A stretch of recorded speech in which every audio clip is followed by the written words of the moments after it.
close our little program out this morning and just tell you, Dale, that we're very blessed to have the talent and skill that we have here in Covington. Dale lives on Massachusetts Street. He's been here for a long time. Without further ado, Dale Smith.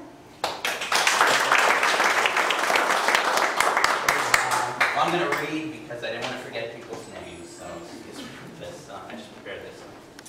It was about 10 years ago when I sat with Candace Watkins in this little building about 50 yards from here by the water tower, and we talked about a film for the tour buses and perhaps a visitor center to convey the history of Covington. What it evolved into is far exceeded anything you could have imagined.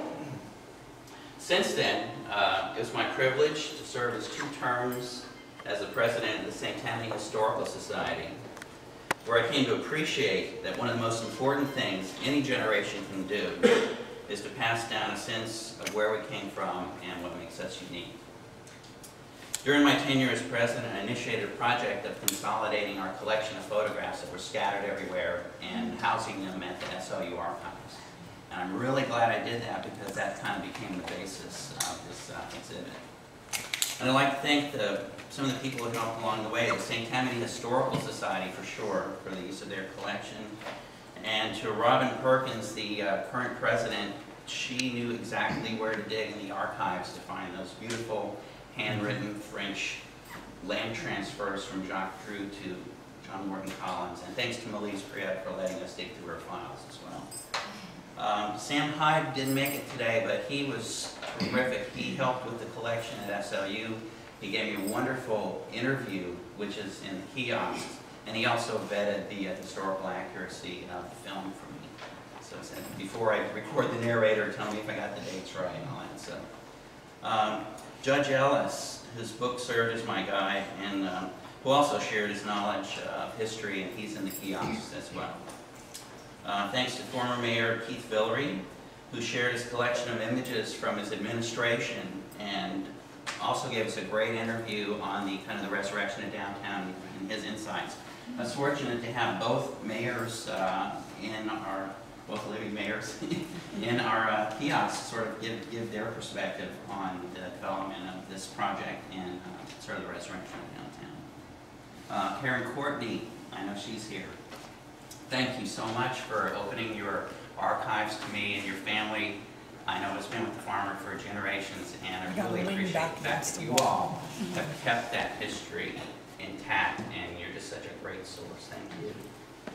Denise Wagner had the postcard collection. Keith told me about her. I went over to her house, and I don't know if she's here today, but she gave me this postcard collection, and I'm riding home on my bicycle. I have it in like a sandwich bag. I mean, she did not ask for a signature or receipt, anything, and I got this like priceless postcard. So I went home, I scanned them, I brought her back the disc, gave her the scans, and I asked her about this. She says, I know where to find it. So that's a small town for you. I love that. The Smith family, you guys were unbelievable. I went over there, they were going to give me the run of the collection in the room, and I started saying, well, you know, I'm getting a lot of the same photographs over and over, but I'm looking for the first generation, the crispest, the most close to the original negative photos. And then he says, well, okay, Jack did, and he opened up the safe. And in the safe, they got the real stuff. So I went in there and I got some of the most stunning images in the whole collection are from you guys, the sharpest, and you can see them in there. They just blew up beautifully in film. And also they loaned us the artifacts that we have here. Thank you so much. I wish you were my real cousins. Thanks to Art and Gail LeMaine, they're here. They opened up their collection. Art had this fabulous collection. Melise told me about it. And so I went over there, and Gail said, well, I'm just going to, you just take whatever you want. We arrived at a deal, and so they just opened their whole collection to me. Thank you so much.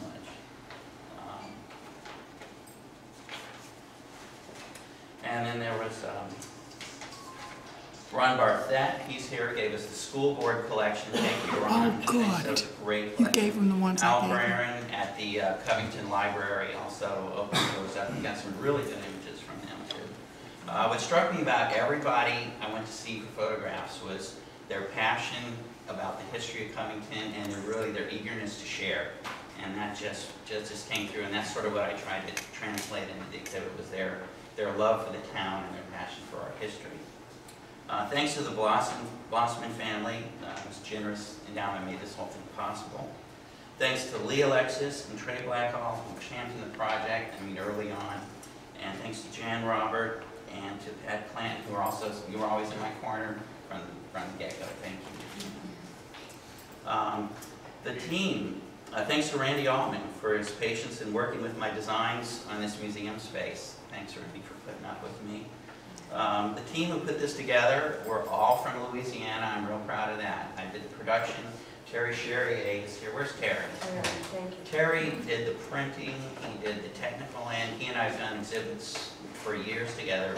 But we can do this stuff here in Louisiana. Just, the legislators need to take note of that. I personally worked on the project for about 1.5 years. It's been a labor of love for me. It came out to about $5 an hour. But it's okay. I'm kidding. But really, like the soundtrack, there's 11 pieces of music in 10 minutes. It took me 6 days to cut the music. It took me 5 14-hour days to cut the dialogue. I directed the narrator for about 4.5 hours to get our 8 minutes, 108 takes. So when you see this, it seems smooth, but that's my job as an editor, to make it seem invisible, seem smooth. The film serves as kind of an introduction. The way the exhibit works, you come see the film. I had to edit the script of the film down from 40-something pages to 4 to get it to play in under 10 minutes. So I couldn't go into a lot of detail in the film. So you come see the film as an overview, and then in the panels I was able to expand with a lot more detail, and it sort of follows the same story as the film, but in greater detail. And then the kiosks are going to be an open-ended element to this. We can add First Families of Covington. We can do a lot more content on those, so I'm seeing those as something that will grow over time. I'd like to close with a quote from one of my scripts from 20 years ago. It's a film I did for the old state capitol. The more you learn about the history of the place, the more enriching your experience can become. The more you learn about the history of the place, the more enriching your experience can become. And after spending so much time with these images, I can imagine the schooners at Old Landing. I can see those guys in the top hats and the firemen at the corner of Columbia and Boston. And every time I ride my bike here on Gibson, I see that curve in the tracks. I visualize that train coming in, and that's in that shot. So I'm just a translator. I'm a storyteller. This project allowed me the opportunity to combine my love for filmmaking, for history, and my love for this town. I wanted to convey that sense of the love that the people have for our little old town. It's your story. I was honored and humbled to bring it to life. I felt a great responsibility on this, and I hope I got it right.